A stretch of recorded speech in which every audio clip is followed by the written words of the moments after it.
നാട്ടിൽ വന്ന് ബാംഗ്ലൂരിൽ വന്ന് ചക്ക തിന്നു. നാട്ടില് ചക്ക ഉണ്ടായൊക്കെ പ്രാവശ്യം ഇല്ലായിരുന്നു, ഉണ്ടായിരുന്നൊക്കെ കളഞ്ഞ് വേണ്ടാന്ന് വെച്ചാൽ നാട്ടിൽ തരാന്ന് പറഞ്ഞിട്ട് വേണ്ടാന്ന് വെച്ച് വന്നിട്ട് മംഗലാപുരത്തു നിന്ന് വന്ന ചക്ക ബാംഗ്ലൂരിൽ വന്നിരുന്ന് പിന്നെ നല്ലപോലെ വിളഞ്ഞു വെച്ചാൽ ഇന്നലെ എൻ്റെ അവിയൽ തിന്നു, അവിയൽ ഉണ്ടാക്കി തിന്നു. ഇനി ഇതിൻ്റെ ബാക്കി കുരുവുണ്ട്, അതിനെ നമുക്ക് എന്തോ വേണം, മുരിങ്ങയ്ക്കായും ചക്കക്കുരുവും കൂടെ നമുക്ക് അരച്ച് വരട്ടി ഉണ്ടാക്കാം, അല്ലെങ്കിൽ ചക്കക്കുരു മെഴുക്ക് വരട്ടാം. അങ്ങനെ ചക്ക തിന്നാം. ചക്ക തിന്നാൻ നാട്ടിൽ തന്നെ വേണമെന്നുണ്ടോ? ഒന്നുമില്ല. ധാനുവേ വാടാ, ചക്ക തിന്നാം.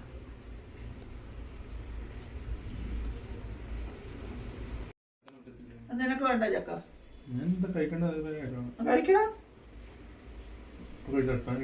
നീ നാട്ടിൽ നിന്ന് ചക്ക തിന്നാൻ നിനക്കൊക്കെ തരില്ലല്ലോ, ഇങ്ങനെ തന്നെ ഉണ്ടായി.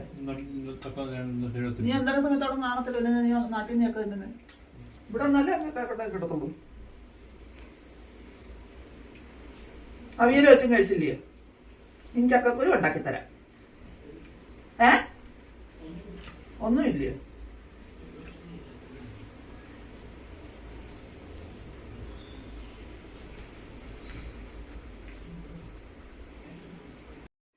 കണ്ടോ ചക്കക്കുരു സൂക്ഷിച്ച പാടെ കളഞ്ഞ നാളത്തേക്ക് രാവിലത്തേക്ക് ഉണങ്ങിയിരിക്കുന്നത്.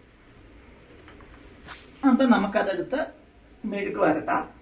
പിന്നെ നല്ല നല്ല സുന്ദരം കൂഞ്ഞുണ്ട്.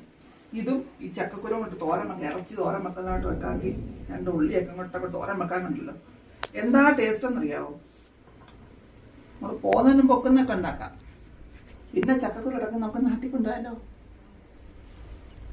എല്ലാം കൂടെ ഒരു കുറേ ഉണ്ട് തന്നെ.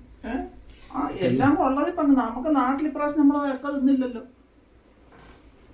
നമുക്ക് ബാംഗ്ലൂരിൽ നിന്ന് ചക്ക കൊണ്ട് നാട്ടിൽ കൊടുത്തില്ല. ഇപ്പൊ നാട്ടിലെ ചക്ക വെള്ളത്തില്ല, എല്ലാം വെള്ളം കയറിപ്പോയെന്ന് പറയുന്നത്. ഉണ്ടായിരുന്നതൊക്കെ വെള്ളം കയറിപ്പോയി. അപ്പൊ നമുക്ക് ഇവിടുന്ന് കൊണ്ടാ വെള്ളം കയറാത്ത ചക്ക ബാംഗ്ലൂർ മംഗലാപുരത്തുനിന്ന് ബസ് പിടിച്ചു വന്ന ചക്കയാ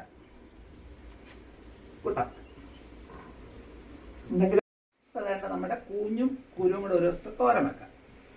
തോരൻ വെച്ചാൽ അന്നേരം ഒന്നും പോസ്റ്റ് ചെയ്യത്തില്ല കേട്ടോ, ഇതെല്ലാം ഒന്നിച്ച് പോസ്റ്റ് ചെയ്യാൻ തോരൻ വെച്ച് വെച്ചേക്കാം. നമുക്കിത് സമയം കിട്ടുമ്പോൾ എല്ലാവർക്കും കാണിച്ചു കൊടുക്കാം. ഒരു ദിവസം കൂഞ്ഞും കുരുവും തോരനെ. പിന്നെന്തോ ഉണ്ടാക്കും, ചക്കക്കുരു അസ്ത്രം ഉണ്ടാക്കാൻ നല്ല ഇഷ്ടം. എല്ലാത്തിനും എടുത്തിട്ടും ചക്കക്കുരും തികയത്തില്ല. കൂഞ്ഞും കുരുവും തോരൻ ഒത്തിരി വലുത് കഴിച്ചിട്ട് അതുകൊണ്ട് ഈ പഴുത്തേക്കുള്ളൂ നമുക്ക് അതൊന്നും ഉണ്ടാക്കാനുള്ള ഇല്ല, തിന്നാനുള്ള ഉള്ളൂ. അത് നമുക്ക് തിന്നുകയും ചെയ്യാം. പഴയനായില്ലയോ?